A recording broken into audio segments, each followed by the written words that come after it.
Subscribe channel Truth.id dan aktifkan lonceng notifikasi untuk mendapatkan informasi seputar live streaming dan video khotbah terbaru. Posisi tombol subscribe berada di kanan atas channel kami dan jangan lupa nyalakan loncengnya.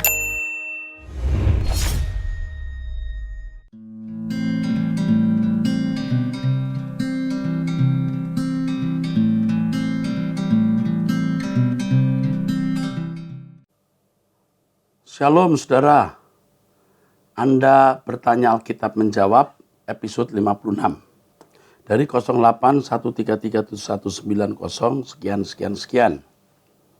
Pak Eras yang baik, mengapa Matius 18 ayat 7 Tuhan Yesus mengatakan bahwa penyesatan harus ada? Oleh karena itu, saya hanya mau bertanya pada Pak Eras saja. Mungkin Pak Eras tahu alasannya. Tolonglah kami tidak mau kalau pengikut Pak Eras tidak waspadai hal ini. Penyesatan harus ada karena satu, iblis ada. Jadi iblis tidak akan pernah berhenti melakukan usaha penyesatan. Ya. Kalau kita melihat kitab Kejadian, pohon pengetahuan yang baik dan jahat, itu juga sebenarnya potensi penyesatan. Di sini manusia harus menggunakan kehendak bebasnya dengan bijaksana, dengan baik. Jadi untuk menghindari penyesatan, setiap orang harus sungguh-sungguh yang pertama bersekutu dengan Tuhan. Memiliki hubungan dalam persekutuan yang benar dengan Tuhan. Itu yang pertama. Yang kedua, menggunakan logika maksimal untuk mempelajari Alkitab.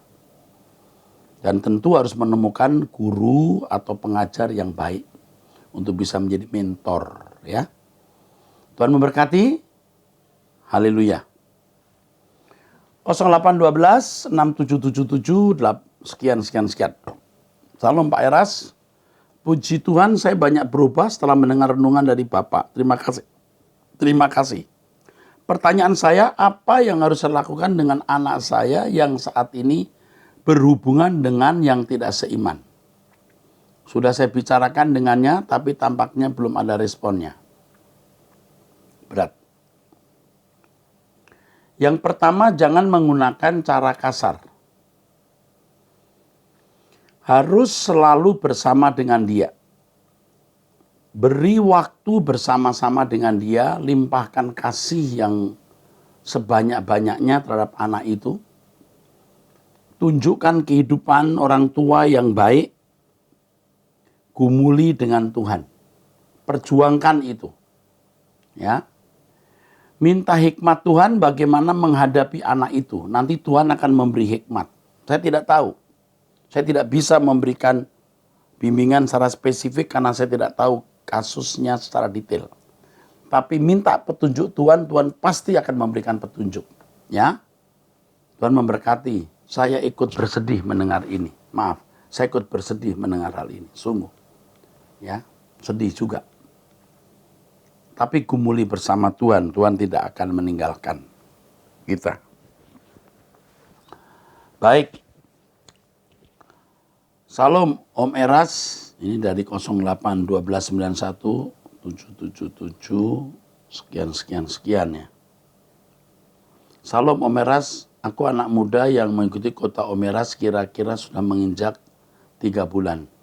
Pikiran dan doktrin saya banyak dibuka oleh Om Eras. Terima kasih banyak.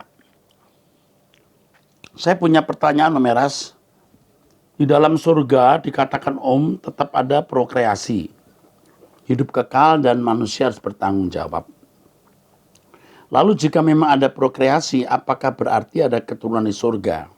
Jika memang ada, bukankah itu menjadi overpopulasi karena kehidupan di sana kekal? Dan apa tanggung jawab manusia yang lahir di langit baru bumi baru?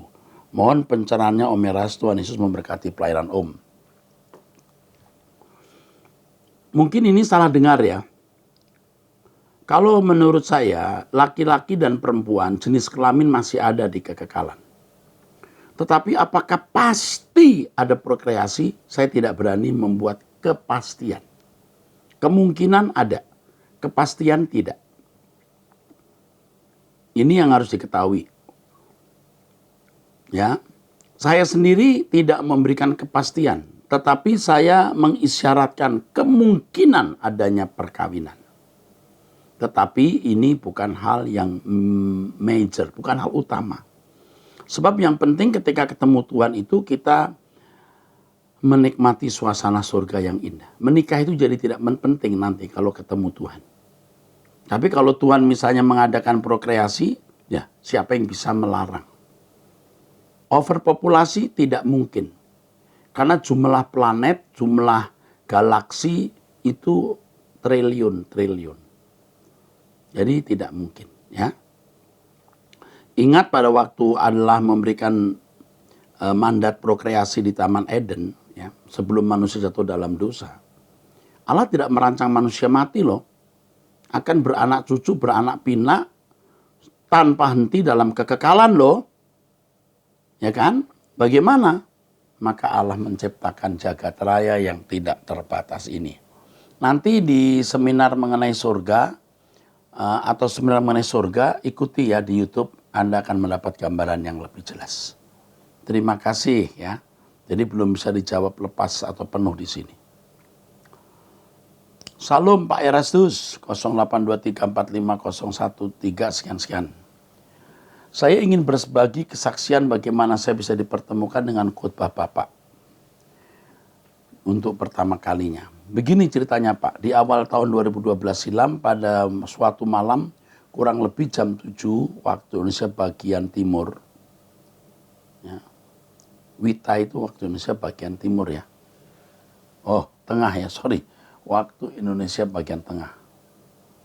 Wita ya. Tiba-tiba muncul suara di hati saya sangat kuat. Kira-kira 3 kali. Yang berkata, nyetel radio sekarang di HP-mu. Nyetel radio sekarang di HP-mu. Sontak saya kaget dan sedikit membantah dengan celotehan, ngapain nyetel radio via HP Android. Wong zaman sudah modern kok nikmati radio via HP. Karena pikir saya saat itu kan sekarang eranya YouTube. Tapi entah kenapa saya nuruti saja. Dan setelah setel radio via HP, saya saat itu ternyata langsung secara otomatis menangkap satu stasiun radio Kristen di kota Tomohon. Tempat saya tinggal yaitu Radio Kabar Baik yang saat itu sedang menyiarkan khotbah Bapak. Saya sangat bersyukur telah menemukan kebenaran firman yang disampaikan Pak Eras. Karena sebelumnya saya sudah digelisahkan oleh Roh Kudus mengenai cara hidup orang Kristen yang penuh dengan kewajaran dunia tanpa perjuangan yang seolah-olah lewat anugerah kematian Tuhan Yesus di kayu salib sudah pasti selamat. Jadi biar buat dosa toh hari Minggu kan minta ampun lagi jadi selesai ya saudaraku. Sedih ya. Ya. Sedih saya saat itu, namun saya belum tahu jawabnya. Ternyata Tuhan jawab setelah saya dipertemukan Tuhan lewat khotbah Pak Eras. Yang hingga saat ini saya terus tekun mengikutinya. Terima kasih Pak, Tuhan memberkati Pak Eras. Selalu diberi umur panjang untuk lebih memberkati jiwa-jiwa. Amin. Dari tahun 2012 sekarang sudah 7 tahun. Oke. You are welcome. Ya. Welcome to my world. Selamat datang di duniaku bersama Tuhan. Amin. Haleluya. 0813 64893 sekian. Kristanto 22 tahun Kalimantan Barat. Salam Om Erastus Sabdono. Saya sering mengikuti menonton siaran khotbah di YouTube. Saya sangat diberkati. Baru kali ini saya dengar khotbah yang kuat mendorong hidup saya untuk berubah. Saya pertanyakan dalam hal berdoa. Ketika saya berdoa, saya merasakan dorongan begitu luar biasa untuk berubah. Tetapi ketika selesai berdoa, dorongan itu terasa hilang. Dan hal kedua, seketika saya berdoa, terkadang timbul pikiran saya seakan tidak sinkron dengan hati saya, lain arah. Jadi pikiran saya tidak fokus pada Tuhan. Sekian Om dari saya, terima kasih. Yang pertama, kestabilan. Itu juga saya alami.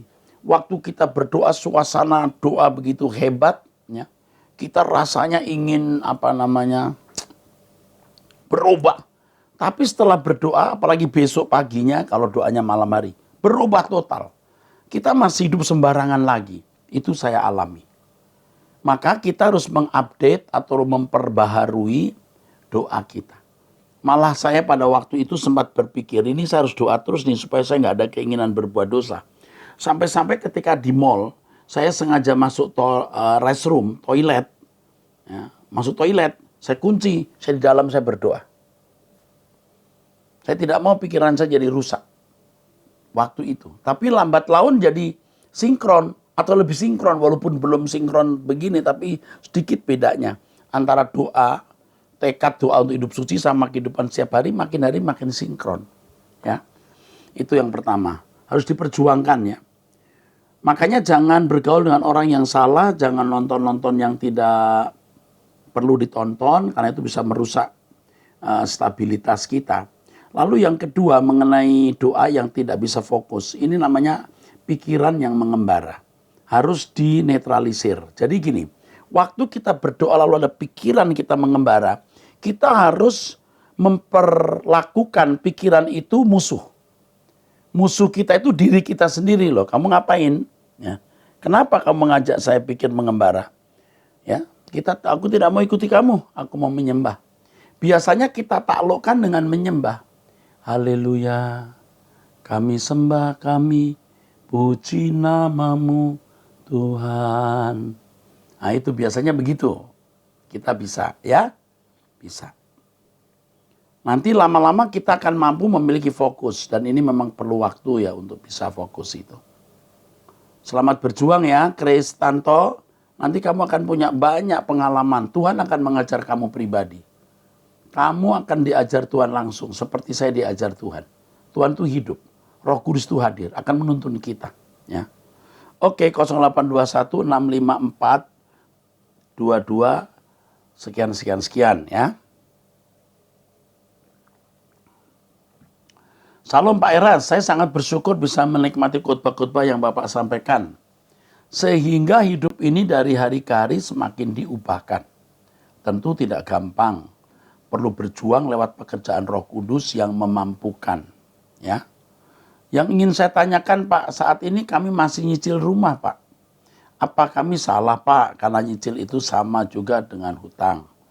Padahal Tuhan ingin kita tidak bercela. Mohon jawabannya Pak. Thanks Pak, Tuhan Yesus memberikan kesehatan, nikmat, marifat kepada Bapak. Kita nyicil uang, sebenarnya pemerintah yang memfasilitasi atau membackup cicilan itu. Dan uang pemerintah itu uang rakyat juga uang kita. Jadi nyicil rumah nggak masalah. Ya, lebih baik Anda nyicil daripada you kontrak, setiap tahun nambah-nambah, uang you hilang. Lebih baik kita nyicil, rumah menjadi milik pribadi. Jadi tidak salah. Kecuali yang sudah cicil itu baju mewah, rumah yang berlebihan, nah itu. Ya, kalau itu memang sudah porsi Anda, nggak masalah. Jangan nyicil barang yang nggak ada guna. Tapi kalau rumah misalnya, itu prinsip. Ya, nyicil tanah, padahal kita belum butuh, nah itu juga nggak usah. Ya, kecuali Anda memang pedagang, ya, jual beli tanah, ya, dan itu pun harus dipertanyakan atau dipersoalkan dengan Tuhan. Jadi nyicil rumah tidak salah, asal sesuai dengan kemampuan. Oke, kalau belum mampu kontrak, kalau sudah mampu boleh nyicil. Lihat kemampuan, ya, dan jangan nyicil rumah mewah yang di luar kemampuanmu. Lain lagi, kalau nyicil rumah, ingin punya rumah dasarnya bukan mosok, bukan mosyo, tapi karena untuk damai, untuk kesejahteraan keluarga, demi bersama-sama mencari kerajaan Allah di bumi. Amin. 0813 24121 sekian. Salam Pak Eras, saya mau bertanya kalau ada orang Kristen yang selama hidupnya berbuat jahat, masuk kelompok orang ketiga, ini pasti ingin mengikuti YouTube Ekumene Bible Course ya, mengenai kelompok orang-orang ya yang masuk surga dan masuk neraka. Ini kelompok ketiga orang Kristen tapi jahat. Jadi orang Kristen yang benar menjadi anggota keluarga kerajaan Allah, orang Kristen yang baik menjadi anggota masyarakat, orang Kristen yang jahat masuk neraka. Suatu hari orang tersebut mendengar khotbah Bapak lalu bertobat sungguh-sungguh dan berjuang untuk hidup suci. Tidak bercacat, tidak bercela, serupa seperti Yesus memindahkan hati ke langit baru bumi baru. Tetapi baru berjuang 6 bulan atau lebih orang tersebut dipanggil Tuhan meninggal. Apakah orang tersebut masuk anggota keluarga kerajaan surga? Wah, saya tidak tahu. 6 bulan itu dia sebagaimana usahanya. Ya.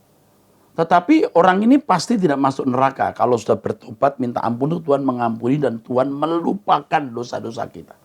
Tapi sampai di mana tingkat kedewasaan yang dicapai, kita tidak tahu. Tapi paling tidak dia masuk menjadi anggota masyarakat. Paling tidak menjadi anggota masyarakat.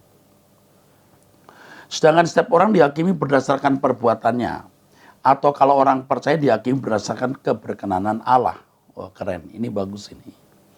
Apakah perbuatan yang jahat itu tidak diperhitungkan Allah? Allah melupakan. Karena dia sudah menyelesaikannya kan dengan Allah. Yang belum selesaikan karakter dosanya. Manusia batiniahnya belum cemerlang. Nah itu yang dinilai. Nuraninya, suneidesisnya. Karena waktu yang dijalani orang itu untuk hidup dalam pertobatan begitu singkat, 6 bulan. Sedangkan hidup dalam kejahatan begitu lama, bisa berpuluh tahun. Nggak usah 6 bulan, 6 hari saja dia bertobat, dia sungguh-sungguh Allah mengampuni, melupakan. Tapi sungguh-sungguh ya, nggak usah 6 hari, 6 jam saja. Tetapi asal dia bertobat sungguh-sungguh loh. Ya. Nah ini bisa saja, tapi kita tidak bisa menilai orang begitu cepat. Ya. Tuhan melihat hatinya. Karena kejahatan yang dia lakukan selama ini itu juga sampai seberapa intensitas dan kualitasnya kita tidak tahu. Mohon pencerahannya ya Pak, terima kasih banyak untuk penjelasannya. Tuhan Yesus memberkati Bapak dan keluarga untuk terus memberitakan Injil yang murni. Jadi kalau sudah beberes dengan Tuhan, Tuhan mengampuni, Tuhan melupakan. Walaupun baru 6 bulan, mungkin juga baru 6 hari. Sungguh-sungguh loh. Seperti penjahat di samping salib Tuhan itu serius loh. Tuhan mengampuni, Tuhan melupakan. Sungguh-sungguh loh. Ya. Tapi jangan berkata begini ya. Ada orang berkata, saya tidak bertobat dulu sekarang. Nanti kalau mau mati saya baru bertobat. Nah ini biasanya nggak selamat orang begini. Kurang ajar ini. Sengaja begitu. Ya. Selama hidupnya dia berbuat jahat itu, intensitas atau kualitas kejahatannya kita juga tidak tahu. Apakah sampai taraf tidak bisa berbalik atau masih bisa berbalik. Kalaupun berbalik, apakah sampai bisa taraf dikembalikan ke rancangan Allah semula atau hanya bisa menjadi baik. Saya ulangi, kita tidak tahu kualitas kejahatan sebelum dia bertobat. Apakah kerusakannya membuat dia sampai tidak akan pernah bisa menjadi serupa dengan Yesus? Atau ya cuma bisa menjadi baik. Saya tidak tahu berapa usianya, berapa lama dia jahat. Kalaupun tahu belum tentu juga saya tahu sepenuhnya. Karena hanya Allah yang tahu. Terima kasih. Oke. 0852444708 sekian-sekian ya. Ferdinand, Papua, Jayapura. Salam Pak Pendeta Sabtono. Saya Ferdinand di Papua, Kota Jayapura. Saya berterima kasih buat motivasi rohani yang Bapak berikan. Sungguh sangat menyejuk hati setiap perkataan Bapak dalam pelayanan. Saya baru mengikuti kegiatan ibadah online Bapak di media sosial dari tahun 2020. Sekarang ini bahkan pelayanan lainnya dan saya benar-benar merasa nyaman dengan apa yang Bapak berikan dan juga mengubah hidup saya jadi lebih baik. Dulu tahun 2018 saya membaca buku Bapak yang berjudul Mempersiapkan Diri Bertemu Tuhan. Nah, di dalam setiap teks tulisan Bapak itu begitu menegur saya dan benar-benar merubah hidup saya semakin dekat kepada Tuhan Yesus. Terima kasih Bapak, Tuhan Yesus memberkati dalam pelayanannya senantiasa. Ferdinand, I love you. You are part of our life. Kamu bagian hidup kami ya. Kita ke surga bersama. 0821122635 sekian. Salam Pak. Langsung aja ya Pak saya bertanya. Apa bedanya dunia akan datang? Langit baru, bumi baru, kerajaan 1000 tahun dan surga. Oh keren. Ini tidak bisa saya jawab. Karena akan saya ceramahkan. Ikuti ceramah saya mengenai surga nanti. Dan suatu saat saya bicara mengenai langit baru, bumi baru dengan hubungannya dengan kerajaan 1000 tahun. Oke, maaf ya. Akan saya beritahukan nanti ya. Suami saya seorang pendeta, tapi bukan gembala dan kami punya usaha kecil-kecilan, Pak. Mana yang harus diutamakan, pelayanankah atau usahanya? Nah, ini salah. pertanyaannya salah. Pelayanan itu, maksud saya usahanya itu juga pelayanan. Ya, pelayanan itu usahanya. Usaha kita pun juga pelayanan. Baik kau makan atau minum atau melakukan sesuatu yang lain, lakukan semua untuk kemuliaan Allah. Jadi kalau pemain musik suatu hari harus belajar karena mau ujian, dia tidak main musik, wah dia nggak pelayanan loh. Sekolah rajin itu juga pelayanan. Itu bagian dari pelayanannya bagi Tuhan. Jadi yang penting bagaimana mengusahakan segala sesuatu untuk kepentingan Tuhan. Orang sering membuat prioritas, yang pertama keluarga, dua gereja, lalu usaha. Itu semua salah. Tidak boleh ada prioritas hidup ini. Yang ada cuma satu, Tuhan yang pertama. Yang kedua Tuhan. Ketiga Tuhan. Keempat Tuhan. Kelima Tuhan. Tuhan dalam rumah tangga, Tuhan dalam gereja, Tuhan dalam bisnis. Tuhan semua. Oke? Batin yang harus dibaharui. Ikut khotbah saya di YouTube, nanti akan mengerti dengan lebih jelas. Bolehkah saya tidak ke gereja, tapi saya rutin mendengar khotbah Bapak sehari bisa 3 kali, karena gereja saya sekarang ini sangat bertolak belakang dengan firman yang Bapak sampaikan. Sementara suami saya sebagai pendeta di gereja tersebut. Ini membuat saya galau, Pak. Karena saya dituntut mendampingi suami melayani di gereja tersebut, sementara ajarannya sudah sangat beda dengan yang Bapak ajarkan. Saya jadi tidak nyaman di gereja itu. Bagaimana baiknya ya Pak? Mohon pencerahannya. Terima kasih Pak Eras, sehat selalu agar tambah banyak jiwa yang mendengar firman Tuhan yang benar. Amin. Saran saya, Bu, tetap mendampingi suami. Dan pasti Ibu akan ketemu orang-orang yang bisa Ibu garami di gereja itu. Selamat berjuang, Bu. Keren. Maju terus. Ya, dampingi suami dulu di gereja itu. Sampai nanti ada waktunya Tuhan beri pimpinan bagaimana Ibu harus mengambil keputusan. Untuk sementara ini ke gereja itu dulu. 0823572 sekian. Shalom Pak Erastus. Mau tanya, kalau setan dihukum di neraka apakah berbentuk fisik atau roh? Orang-orang Farisi ahli-ahli Taurat yang menyalibkan Tuhan Yesus apa masuk neraka? Nah yang kedua dulu, apakah orang-orang Farisi ahli Taurat yang menyalibkan Yesus masuk neraka? Ya, kalau tidak bertobat. Tetapi kan pada waktu kenaikan Yesus ke surga disusul peristiwa Pentakosta, Petrus berkhotbah, Yesus yang kau disalibkan itu menjadi Tuhan, dijadikan Tuhan oleh Allah Bapa. Kan begitu ucapannya. Jadi orang-orang itu bertobat, bisa saja di antara mereka bertobat, bisa saja. Tapi kalau tidak bertobat ya masuk neraka. Jadi tidak semua orang Farisi ini tentu masuk neraka, mungkin ada yang bertobat, ya.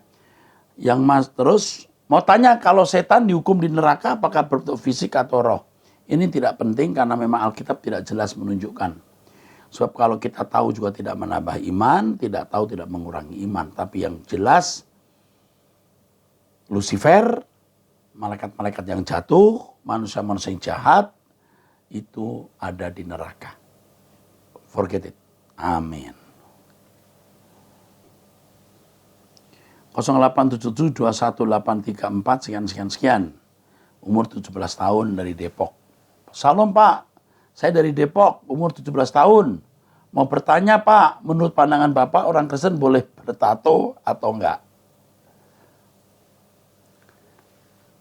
Saya mau tanya ya, tato itu maksudnya mau apa? Motivasi tato itu mau apa? Nah ini kalau anak-anak muda yang belum dewasa rohani, tato sana, tato sini, ya saya nggak bisa larang. Nggak bisa ngerti. Tapi kalau kamu ngerti, sebaiknya atau seharusnya kamu tidak perlu ditato. Untuk apa ditato? Lah kulit kita bagus, ini ciptaan Tuhan kok. Kok minta ditato loh? Ya? Nggak tahu ya, dunia kita kok sudah bisa menjadi begitu rusaknya ya. Udah bagus-bagus ditato sana, tato sini. Orang yang hidupnya santun menurut saya tidak akan mentato dirinya. Kalau sekali waktu pergi keluar kota, lalu anak-anak ayo main-main pakai tato sementara, biar ya rame-rame lah, silahkan itu. Tapi kalau sampai tato permanen, waduh, dia tidak menghargai kulit bagus yang Allah berikan. Nggak usah ditato deh. Orang tidak menjaga tubuhnya sampai kena panu. Jadi kayak batik, itu aja sudah nggak bijaksana. Kalau kenapa kamu nggak ngurus tubuhmu sampai kepanuan begini? Kecuali kena penyakit di luar kemampuan kita, karena imunnya dan lain-lain, ada yang kulitnya sampai rusak, ya kan? Sebaiknya atau seharusnya tidak. Ya, soal dosa atau tidak tinggal umur rohani orang itu. Tapi saya tidak pernah bisa menerima kalau orang bertato itu lalu hidupnya saleh. Kecuali ada maksud tertentu. Dia mau menginjil di tengah para misalnya preman, gitu, para hipis, supaya bisa menyesuaikan diri atau diterima, bisa saja. Tapi itu pun juga tidak harus pakai cara begitu kali. Ya, Tuhan berkati. Halo, dari Depok. Nggak usah tatoan sayang, ya. Nggak perlu. 08123615 sekian. Ibadah SPT 5 Juni. Selamat malam Pak. Terima banyak pemberitaan firman yang semakin membawa kami kepada kebenaran yang murni. Puji-puji syukur saya ucapkan pada Bapa di surga dan Tuhan Yesus. Kalau boleh saya tahu Pak, apa judul dan arti dari nyanyi yang terakhir waktu ibadah minggu sore ini?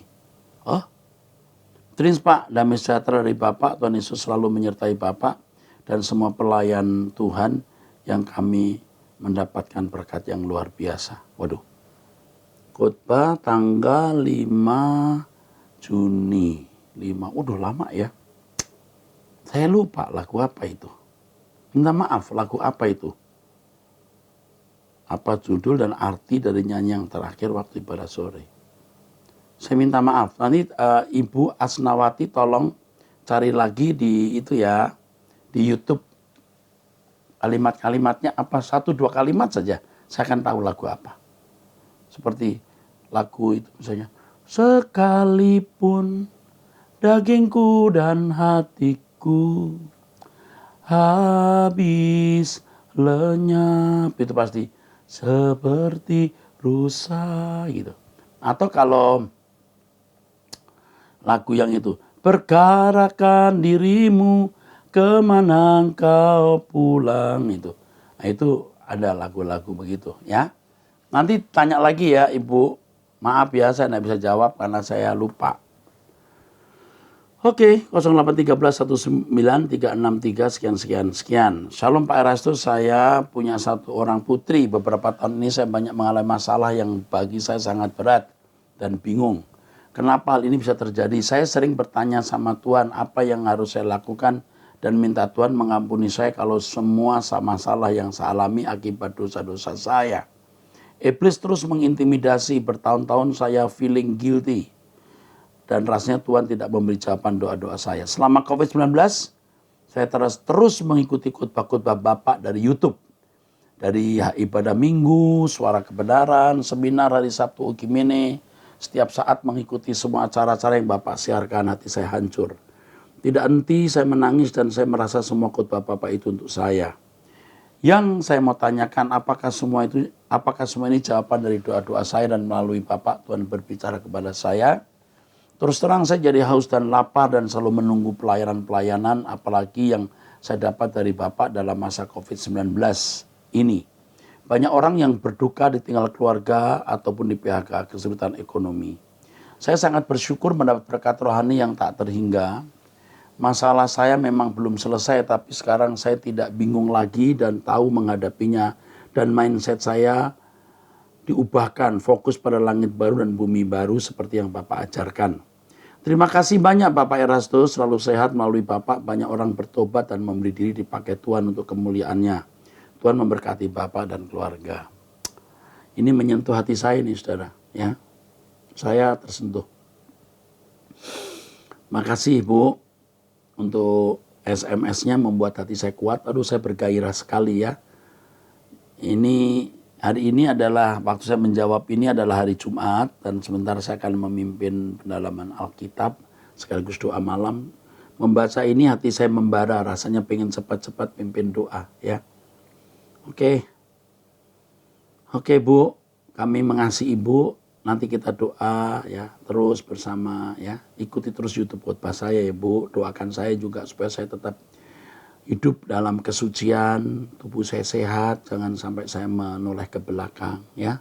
doakan saya, topang saya ya Bapak Ibu saudara-saudara. Saya membutuhkan topangan doa Bapak Ibu ya. Saya bukan orang hebat ya. Saya cuma orang nekat rasanya ya. 08969265 sekian. Salam Bapak, anak saya udah dibaptis dan sejak bayi udah ikut penyerahan anak. Sekarang dia udah besar 24 tahun, tidak suka ibadah dan mempertanyakan apakah bukti Tuhan itu ada. Sejak dia suka membaca, mempelajari buku-buku dari agama lain, sehingga dia meragukan keberadaan Tuhan. Suatu hari dia bilang dia berdoa minta Tuhan menampakkan dirinya, tapi belum dijawab seperti hari ini.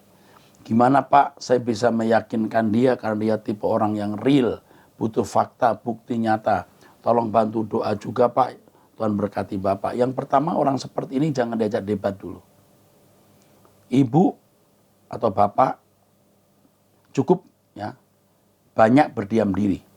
Tapi ingat ini, Bapak Ibu akan diberi hikmat untuk menjawab pertanyaan dia. Atau menemukan kata yang tepat untuk manusia model ini. Paling tidak katakan begini, kamu dengar dulu khotbahnya Erastus tuh. Pendeta Erastus tuh. Paling tidak katakan itu. Saya sudah ketemu orang-orang model begini mendengar khotbah saya juga bisa ditaklukkan. Tapi yang kedua, tunjukkan kelakuan ibu yang berubah. Perubahan kelakuan orang tua itu membungkam mulut anak-anak yang tidak takut akan Allah. Ya, saya tidak katakan anak ini tidak takut akan Allah. Mungkin juga takut akan Allah, tapi takutnya terbatas atau sedikit. Dia masih bisa diselamatkan. Ya. Oke, baik saudaraku sekalian, kita sudah episode yang ke-56. Sekarang kita nanti akan masuk episode ke-57. Kita akhiri dulu ya, episode 56 ya. Tuhan berkati, sola gracia.